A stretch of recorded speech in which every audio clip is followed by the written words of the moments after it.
the year that 2017 will be remembered as an MLB season both big and small. Now that we've laid out the criteria for what makes a baseball season memorable, we put 2017 to the test. Thomas B. Shea, USA Today Sports. What will the year 2077 remember about the 2017 baseball season? Yesterday, we analyzed the most remembered events, people, stories and statistics of Major League Baseball's past 114 years for clues to help answer this question. It can be hard to anticipate what will survive, with only some correlation between sports page coverage and future interest. We identified 7 categories, plus subcategories, of events that are particularly durable. Now we'll overlay the 2017 season onto these categories so we can speculate responsibly. Point 1. Incredible achievement, usually captured by a single number. A concept. Aaron Judge's 52 homers as a rookie were a record, and records tend to be remembered for as long as they remain records. Judge's season wasn't just a statistical achievement, though.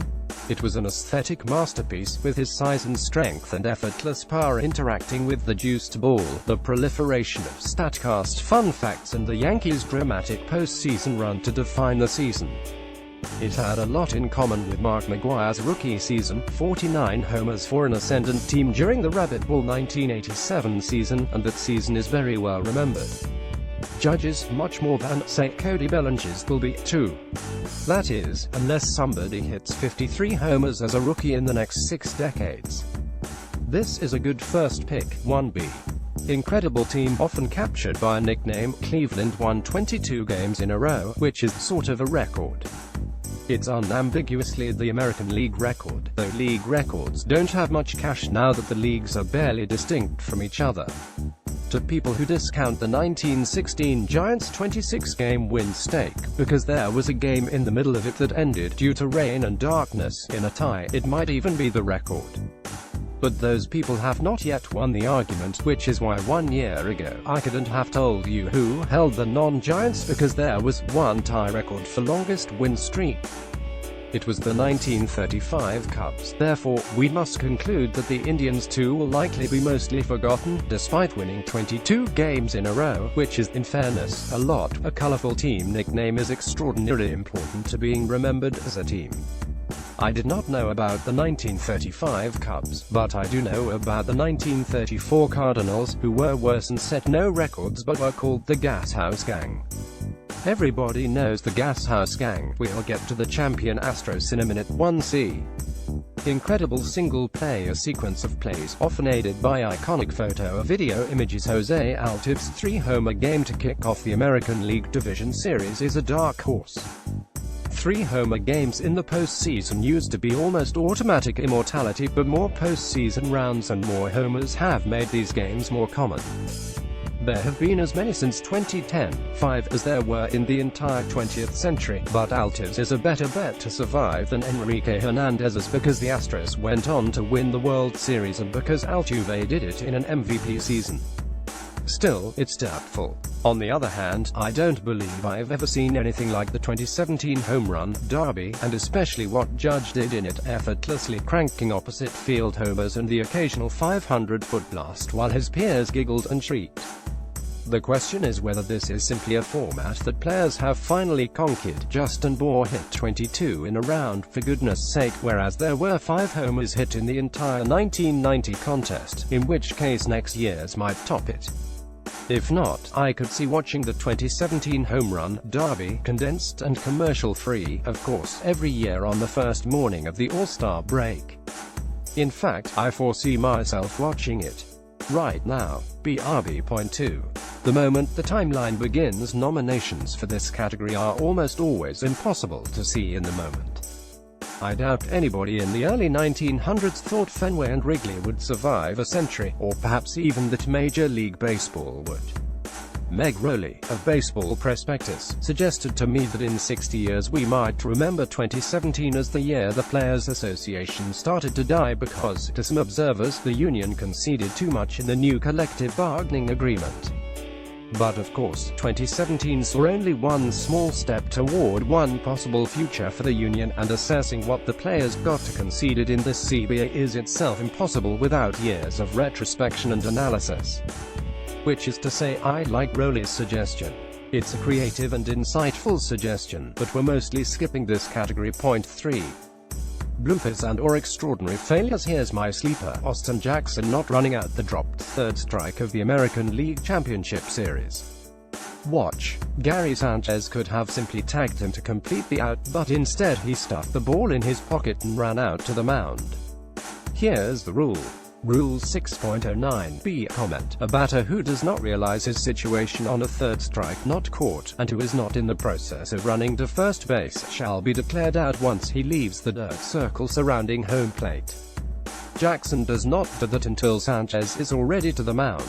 Theoretically, even after Sanchez had abandoned the play, Jackson could have still run to first.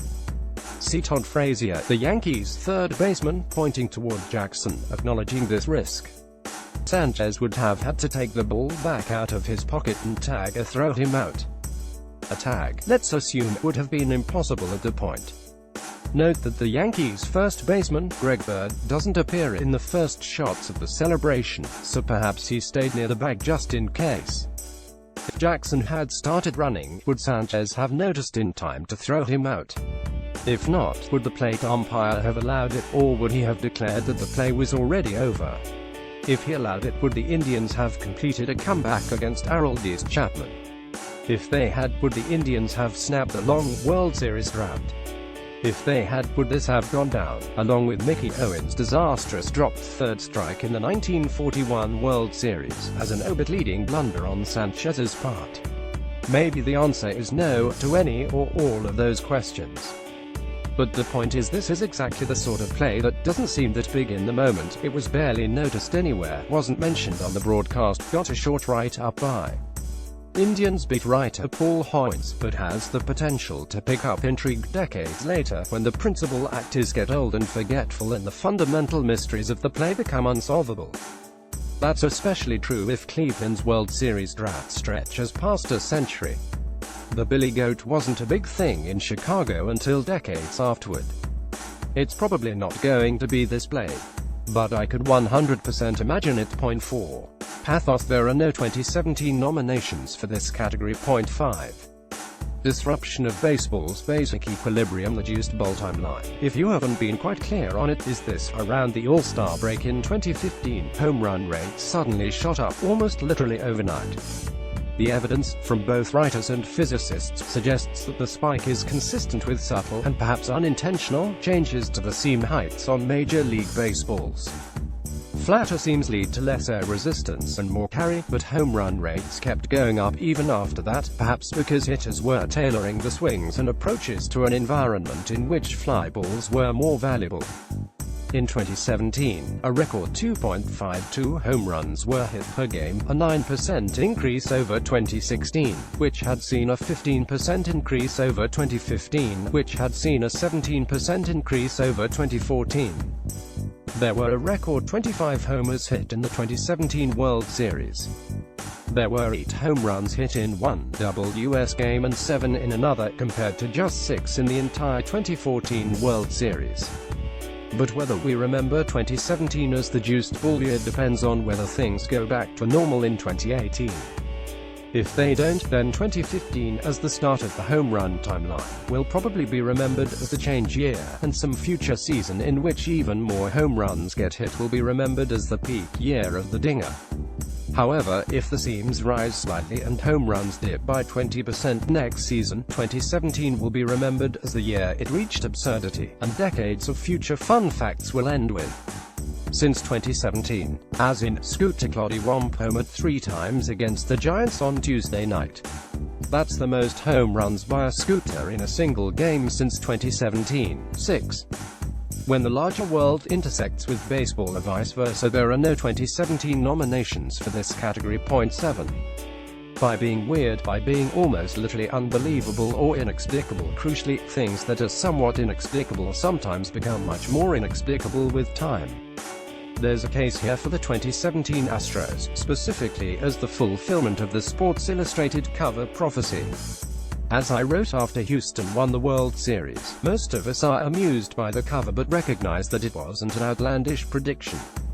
But in 60 years, to people who didn't live through the That's especially true if the game's economics change enough that the predictable tear-down, rebuild cycle is no longer common or recognizable. Also, in 60 years, nobody might even know what a magazine cover is. You mean it just showed up in people's houses?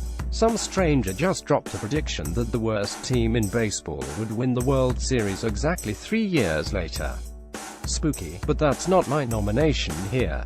Rather, it's this: the two best hitters in baseball were the shortest one and the tallest one. That is so weird, particularly because baseball is not a sport that naturally benefits short people or tall people. We all talk about it, how short Altuve is and how tall Judge is. We talk about those things to death, and we still probably don't talk about them enough. It is so weird. And it's not weird in a deep, thought-provoking way. It's weird in the way that can be captured in one picture, a picture you have already seen 30 times. 40. In fact, it's at the top of this article. It's the one with Altuve and Judge standing next to each other at second base. One crazy moment in one wonderful image, and I don't believe there will be even one baseball fan in the next 6 decades who doesn't see it. The odds are that neither player will ever have a season as good as he just did. The odds are that this was the peak moment in Extreme Body Outliers. And so that's my answer. 2017, the year of that photo, the year of that MVP race, the year of that ALCS. It was the year not of Judge or Altuve, but of Judge and Altuve. Thanks to Zachary Levine, Meg Rowley and Craig Goldstein for consultation.